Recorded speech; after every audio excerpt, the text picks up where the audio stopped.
नमस्कार प्रणाम दोस्तों, मैं कपिल विशाल यादव अपने चैनल पर आप सभी भोजपुरिया भैया को स्वागत करते हैं। दोस्तों, मेरा एक गाना फर्स्ट गाना रिलीज हुई थी, काली माँ की भजन, जिसको मैं 2 लाइन सुनाना चाहूँगा। भक्तन पर संकट या पार हो, काली माई करी विचार हो। भक्तन पर संकट या पार हो, काली माई करी विचार हो।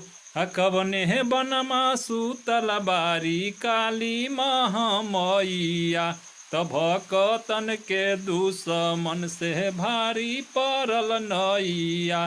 तब भक्तन के दुश्मन से भारी पड़ल नैया।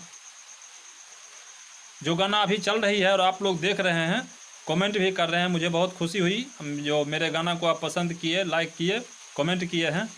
और मेरा दूसरा गाना एक आने वाला था, जो गाना मैंने खुद लिखा है और उसको स्टूडियो के माध्यम से हम आप लोगों को अपने चैनल के माध्यम से सुनाना चाहते थे, जो किसी कारण बस अभी तक रिकॉर्ड नहीं हुआ।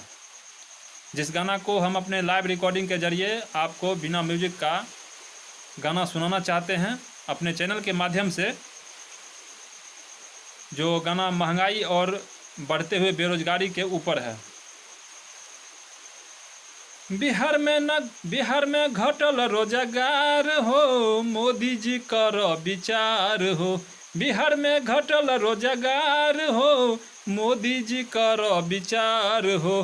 दिने राते बढ़ल जाता देश में महंगाइया। डीजल पेट्रोल भइल लीटर 100 रुपैया। डीजल पेट्रोल भइल लीटर 100 रुपैया। एक बाटे दिल्ली शहर, दूजे राज बिहार हो। एक बाटे दिल्ली शहर, दूजे राज बिहार हो। बेरोजगार के कारण भइल बिहार राज बीमार हो। एक बाटे दिल्ली शहर, दूजे राज बिहार हो। बेरोजगारी के कारण भइल बिहार राज बीमार हो। तो कैसे अब मिटाबल जाई देश में बेरोजगारिया। डीजल पेट्रोल भइल लीटर 100 रुपैया।